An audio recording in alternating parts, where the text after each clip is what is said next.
आपका स्वागत है। आप पढ़ रहे थे व्यंजन संधि के नियम, तो आज आप पढ़ेंगे व्यंजन संधि का चौथा नियम, छा संबंधी नियम। इसके पहले आप लोग 3 नियम पढ़ चुके हैं, ठीक है। तो अब हेडिंग डालिए आप लोग, छा संबंधी नियम।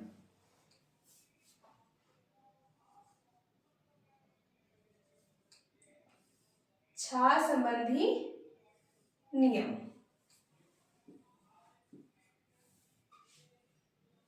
ठीक है। तो सबसे पहले तो हम इसकी परिभाषा देखेंगे कि क्या ये परिभाषा कहती है छा संबंधी नियम के अंतर्गत।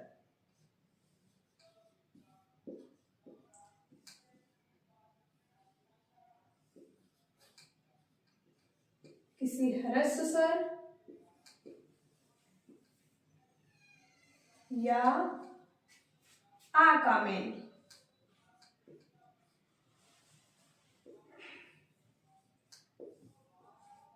किसी ह्रस्व स्वर या आ का मेल छा से होने पर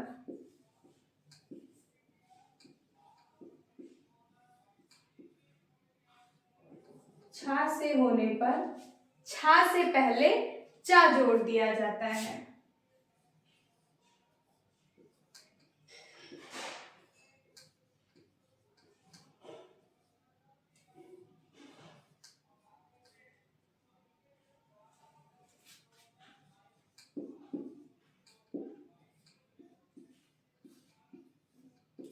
चा जोड़ दिया जाता है, ठीक है। ह्रस्व स्वर कौन से होते हैं?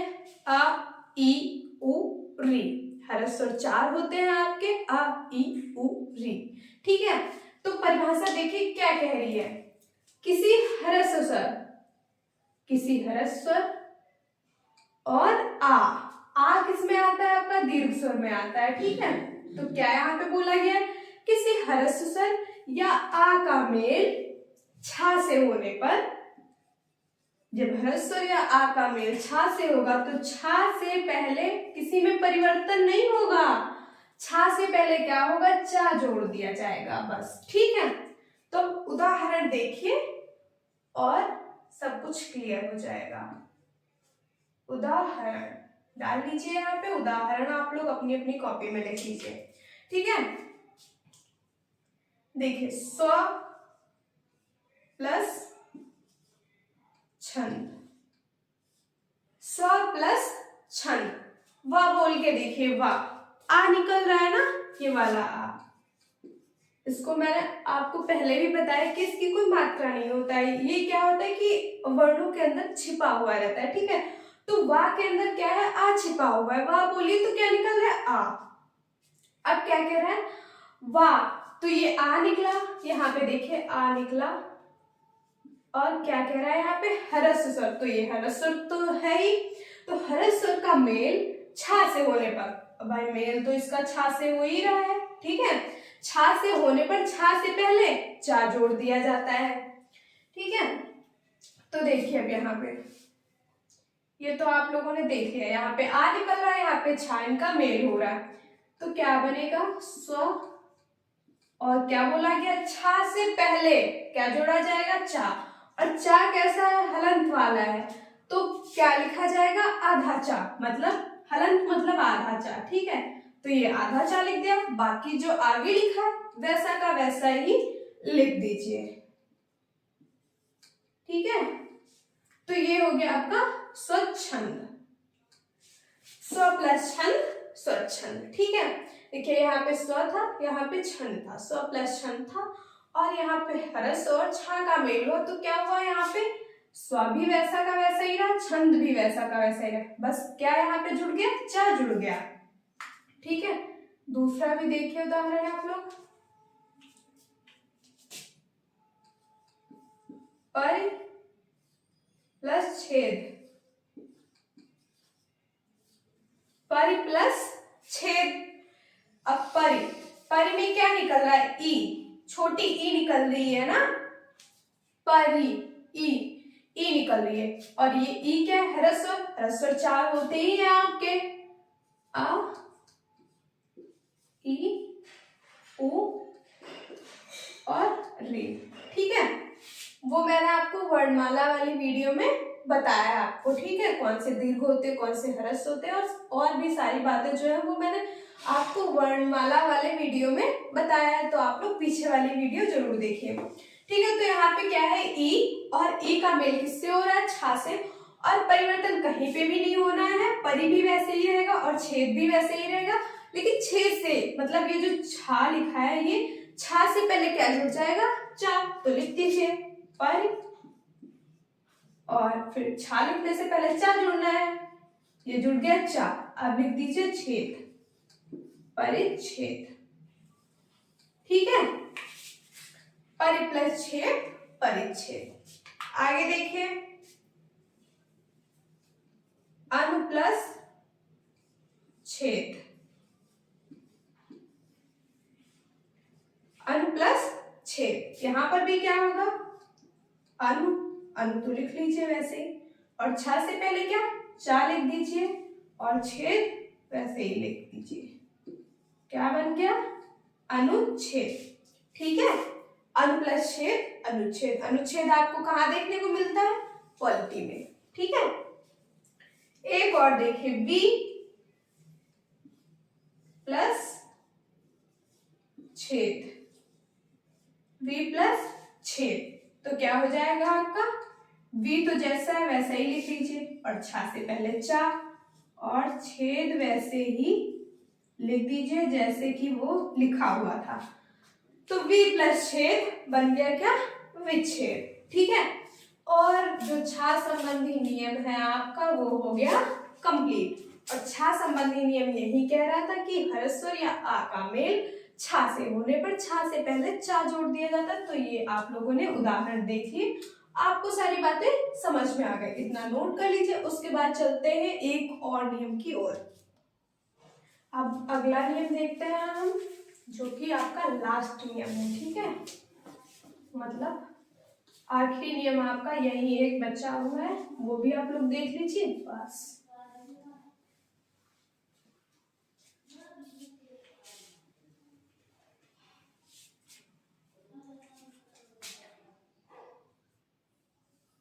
अब कौन सा है, मां संबंधी नियम। ठीक है, तो मां संबंधी नियम की सबसे पहले हम परिभाषा देखेंगे।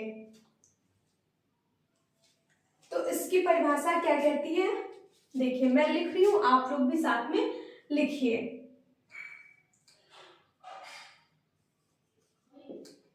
मां का मेल का से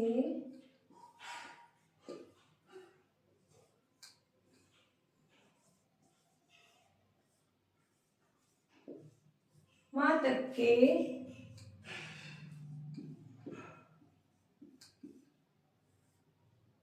किसी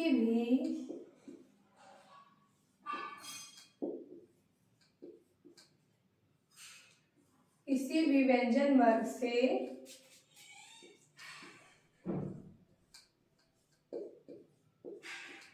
होने पर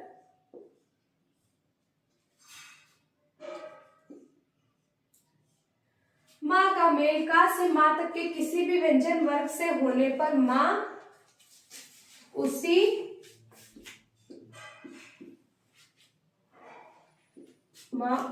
वर्ग के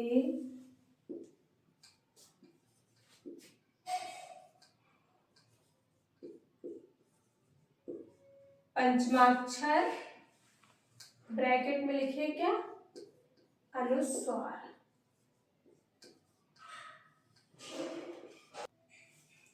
में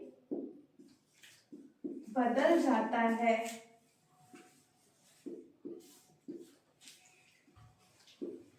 ठीक है, साथ में आप लोग यहाँ पे उदाहरण भी डाल लीजिए।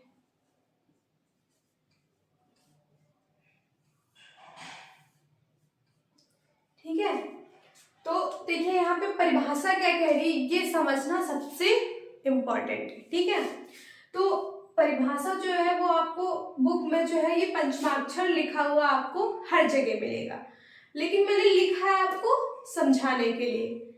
यहाँ पे देखिए क्या लिखा है, माँ का मेल, जो माँ है उसका मेल का से माँ तक के किसी भी व्यंजन वर्ग से हो। और का से माँ तक के व्यंजन वर्ग को हम क्या बोलते हैं, जितने भी व्यंजन होते हैं उनको हम बोलते हैं स्पर्शी व्यंजन। ठीक है, मैंने आपको सारणी बनवाई थी ये वाली कचट तक वाली,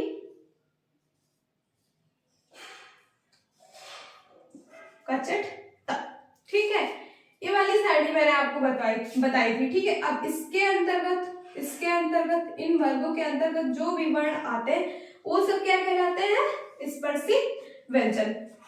ठीक है, तो जो ये स्पर्शी व्यंजन है इन्हीं की बात यहाँ पे हुई है कि का से माँ तक के का जो पा का जो आखिरी वर्ण यहाँ पर आएगा, ठीक है, तो वो कौन सा होगा, यहाँ पर आपका माँ ही होगा। ठीक है, और का ये पहला का होगा और ये लास्ट जो होगा वो कौन सा आएगा, माँ आएगा आपका। इसीलिए यहाँ पे बोला गया है क्या, माँ का मेल का से माँ तक के किसी भी व्यंजन वर्ग से होने पर माँ जो है, जो माँ होगा वो उसी वर्ग के पंचमाक्षर या अनुस्वार। अब इसका मतलब क्या है यहाँ पे, अब यहाँ पे इसका मतलब इसने लिखा तो पंचमाक्षर है, ठीक है, यहाँ पे लिखा गया पंचमाक्षर, लेकिन पंचमाक्षर का यहाँ पे मतलब जो आप अभी उदाहरण देखेंगे उसमें पंचमाक्षर जो ये होते हैं आपका, जैसे का जो पंचमाक्षर होता है तो वो क्या आएगा, अंगा आएगा। ठीक है, अंगा आएगा, और उसके बाद क्या आएगा, चा का क्या आएगा, ई आएगा। ठीक है, उसके बाद टा का क्या आएगा, ड़ा आएगा, और बात करें ताकी तो क्या आएगा, ना, बात करें पाकी तो क्या आएगा, माँ। और ये जो पांचों वर्ग हैं ये इनके क्या है, पंचमाक्षर है। लेकिन पंचमाक्षर का मतलब यहाँ पर इससे नहीं बल्कि अनुस्वार से है। अब क्या कहीं पे होता है कि देखिए, जैसे आप वंदना लिखिए तो क्या है, ये लिखा आपने एक वंदना, ठीक है, और ये क्या है, ना है, और ना क्या है, पंचमाक्षर है, किसका है, ता का। ठीक है, ता वर्ग का जो आखिरी वर्ग है, पंचमाक्षर है, जो वर्ण है वो क्या है, ना है। अब इसी को आप कैसे लिख सकते हैं, ठीक है, तो ना किसमें परिवर्तित हो गया, अनुस्वार में। और अनुस्वार क्या है, ये जो बिंदी है, जो लाइन के ऊपर बिंदी रखी जाती है, यही क्या आपकी अनुस्वार है। ठीक है, तो यही बात है यहाँ पे कि पंचमाक्षर बोला गया, लेकिन पंचमाक्षर को हम क्या लिखेंगे, अनुस्वार लगा के लिखेंगे। ठीक है, तो अब पहले तो आप उदाहरण देखिए तभी आपको समझ में आएगा।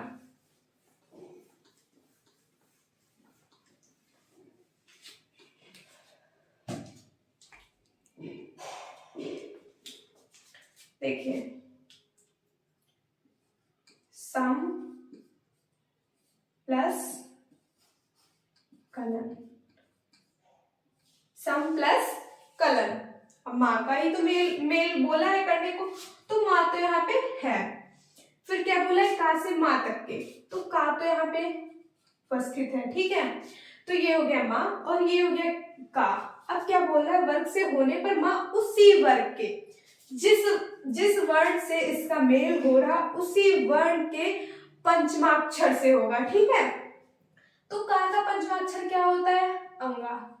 ठीक है, तो यहाँ पे बस आपको सब कुछ भूल जाओ, पंचमाक्षर भी आप भूल जाओ, कोई प्रॉब्लम नहीं है, बस आपको याद क्या रखना है, अनुस्वार याद रखना है। ठीक है, पंचमाक्षर से कोई मतलब नहीं है, ये मैंने आपको बताया पंचमाक्षर, क्योंकि हर जगह आपको क्या है, पंचमाक्षर लिखा मिलता है, इसलिए मैंने आपको यहाँ पे समझाने के लिए बता दिया कि आपको कंफ्यूज नहीं होना है पंचमाक्षर देख के। ठीक है, पंचमाक्षर का मतलब अभी बताया, जैसे ना है और ना क्या हुआ, अंक की बिंदी में मतलब अनुस्वार में बदल गया। तो यहाँ पे आपको कुछ भी नहीं याद रखना है, यहाँ पे बस आपको ये याद रखना है कि क्या है, ये जो का है, का जो पंचमाक्षर होगा, पंचमाक्षर अंगा होगा, तो क्या है, यहाँ पे हमको अंगा नहीं लिखना है भाई, यहाँ पे क्या है, अंगा नहीं लिखना है, बल्कि अंगा को अनुस्वार के रूप में लिखना है। ठीक है, तो देखिए यहाँ पे सा लिख लिया आपने। ठीक है, तो ये क्या होगा, जो माँ होगा, माँ बदलेगा इसके पंचमाक्षर में, तो ये क्या होगा, अंगा इसकी जगह पे आएगा। ठीक है,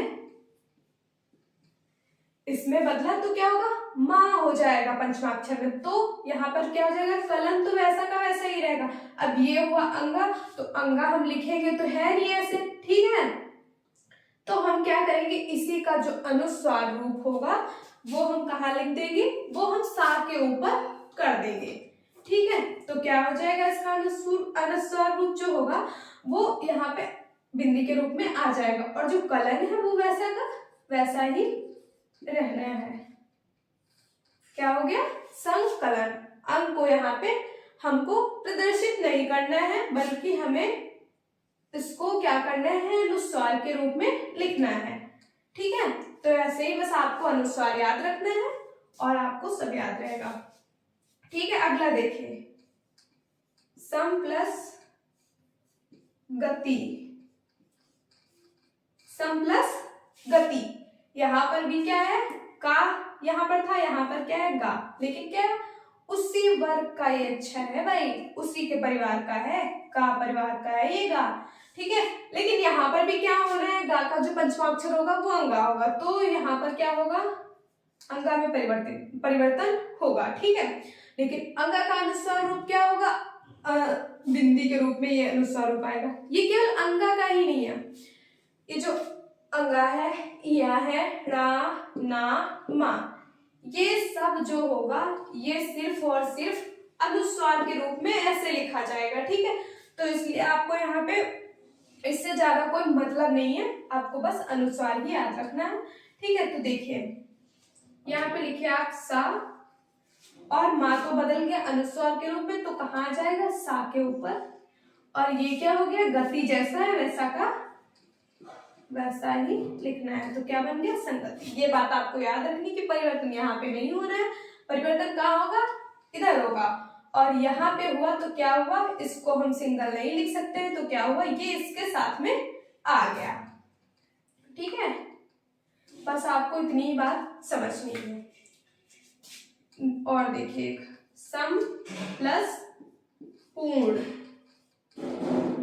सम प्लस पूर्ण, यहाँ भी वही कंडीशन है, तो क्या हो जाएगा, सा, और जो मान है किसके साथ में आ जाएगा, तो क्या हो जाएगा, अंगा मतलब अनुस्वार, और यहाँ पे क्या हो जाएगा, पूर्ण, सम पूर्ण। एक और देखिए, परम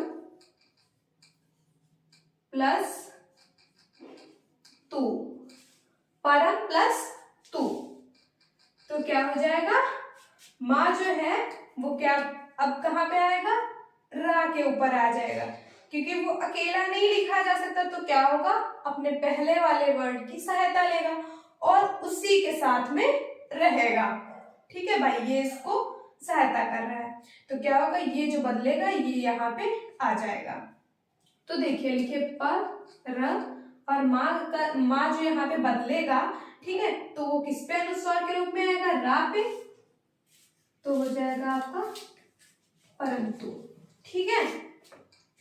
ज्यादा कठिन कुछ भी नहीं है, ठीक है, बस समझना है आपको, और आपको बस इतना याद रखना है, पंचमाक्षर ना ध्यान देके अनुस्वार ध्यान दीजिए कि अनुस्वार आना है, ठीक है। तो अब हम देखेंगे माँ संबंधी नियम के अंतर्गत दूसरा नियम, ये जो था ये था माँ संबंधी नियम के अंतर्गत पहला नियम, तो इतना नोट कर लीजिए, फिर लिखते हैं दूसरा नियम।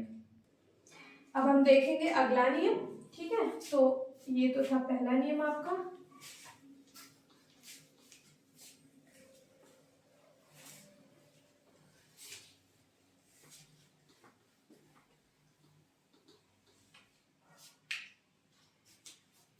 माँ का मेल यदि या, रा, ला, बा, सा, शा और हा से हो तो माँ सदैव अनुस्वार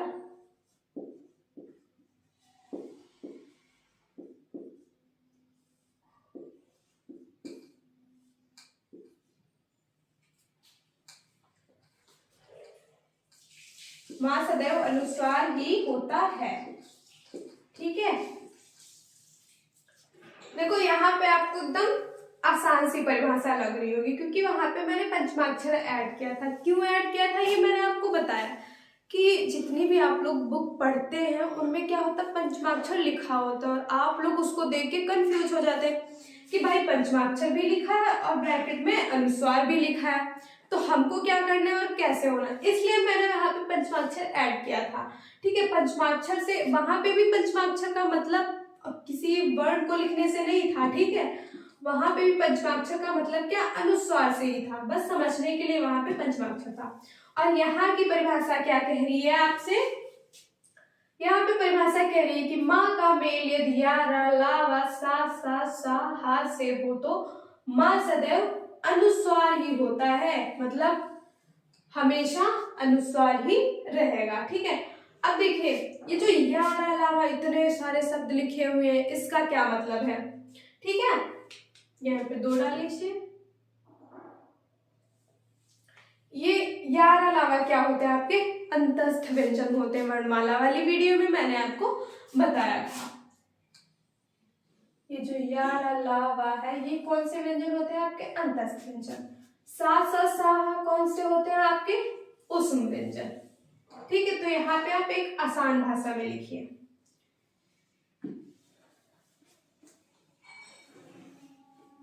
अनुस्वार बस आपको ये याद रखना है। ठीक है, देखिए मां प्लस इसका मेल होगा अंतस्थ व्यंजन, अंतस्थ व्यंजन, अंतस्थ और ऊष्म।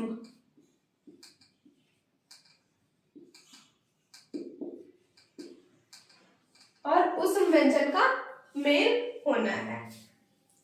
ठीक है, तो आपको इतना याद करने से तो सही है कि आप अंतस्थ व्यंजन और ऊष्म व्यंजन पढ़ लीजिए वर्णमाला वाली वीडियो में। ठीक है, तो क्या होगा, आपको अंतस्थ व्यंजन और ऊष्म व्यंजन यहाँ पे याद रहेगा। ऐसे क्या, यार लावा सा। ठीक है, तो यहाँ पे आप सीधे लिख सकते हैं कि माँ का मेल यदि अंतस्थ व्यंजन और ऊष्म व्यंजन से हो तो माँ सदैव अनुस्वार ही होता है। ठीक है, और ये क्या है, आपकी शॉर्ट वाली सारणी, जिसको आप इतना ना याद करके सीधे ये सारणी याद रख सकते हैं। अब देखिए उदाहरण।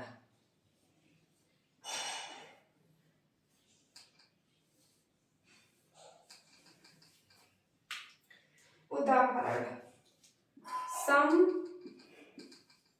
प्लस रक्षक। सम प्लस रक्षक क्या बनेगा आपका, सब कुछ पहले ही जैसा है, बस पहले क्या था, आपको समझाने के लिए वहां पे क्या था कि वो पंचमाक्षर लगा दिया गया था। बाकी जो जैसा था वैसा का वैसे ही रहना है, बस यहाँ पे यही अंतस्थ व्यंजन आ गया, बाकी सबका सब वैसा का वैसा ही है। देखिए माँ जो है, अभी क्या रा आ गया ना, ये देखिए रा, मतलब ये अंतस्थ व्यंजन से इसका क्या हो रहा है, मेल हो रहा है। ठीक है, तो क्या बनना है, सदैव। यहाँ पर एक शब्द लिखा हुआ है सदैव, अनुस्वार ही होता है, तो लिखिए सा। मैंने बताया था ये जो माँ है और रा से जब इसका मेल होगा, ठीक है, तो क्या होगा, अनुस्वार बन जाएगा और अनुस्वार बन के इधर आ जाएगा, तो ये हो गया। और रक्षक जो जैसा था वैसा ही लिखा रहेगा, तो क्या हो गया आपका संरक्षक। सम प्लस रक्षक संरक्षक। आगे देखिए सम प्लस विधान, तो क्या हो जाएगा आपका इसका संविधान।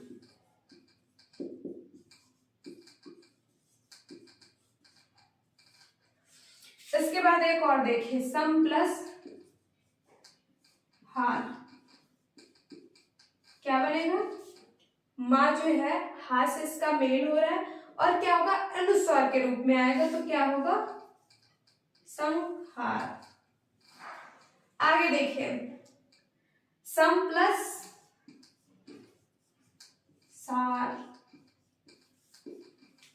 सम प्लस सार क्या बनेगा, संसार। ठीक है, आपको क्या है, ये जितने भी मैंने आपको उदाहरण लिखाए एक एक बार देखने हैं, आपको ऐसे ही याद हो जाएंगे। ठीक है, जब आप एक ही चीज को बार बार देखेंगे, ठीक है, तो वो जो फोटो है, वो जो पिक्चर है, वो आपके दिमाग में छप जाएगी। ठीक है, और ये होता है। ठीक है, तो क्या है, जब आप बार बार इन चीजों को देखेंगे तो आपको जोर डाल के नहीं याद करना है कि आप कॉपी लेके बैठे, खोल के बैठे कि मुझे याद नहीं हो रहा है, याद नहीं हो रहा है। ठीक है, तो ऐसा कुछ भी नहीं होने वाला। बस आप उसको क्या है, रोज रिवाइज करते रहिए, कभी भी बंद मत करिए कि वो 4 दिन से कॉपी पढ़ी है तो पढ़िए, हमने खोल के नहीं देखी, रोज के रोज पढ़ना है। ठीक है, और आपको ये सारी चीजें याद हो जाएंगी। अभी आपका एक छोटा सा नियम बचा है, बस इतना नोट कर लीजिए। ठीक है, तो एक और देख लीजिए, ये नोट कर लीजिएगा जरूर। ठीक है,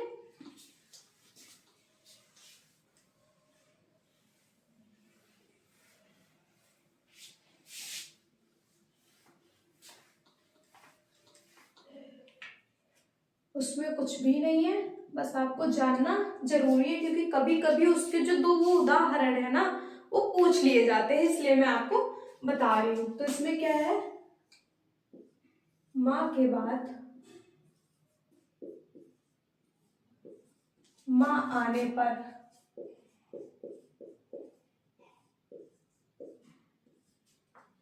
कोई परिवर्तन नहीं होता है।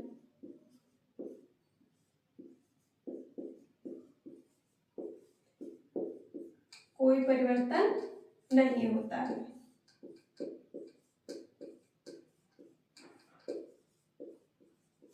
माँ के बाद माँ आने पर कोई परिवर्तन नहीं होता है। देखिए उदाहरण,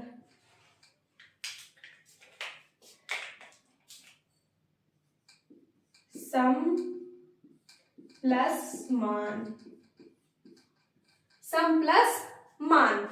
यहाँ पे परिभाषा कह रही थी माँ के बाद, तो देखिए ये माँ हो गया, माँ के बाद माँ आने पर, तो माँ के बाद ये माँ आ गया, माँ के बाद माँ आने पर कोई परिवर्तन नहीं होता, तो कोई परिवर्तन ही नहीं होना। तो बस हमको इसको क्या करना है, जोड़ के लिखना है। तो जोड़ के लिखने में तो हम यूं के यूं लिख देंगे।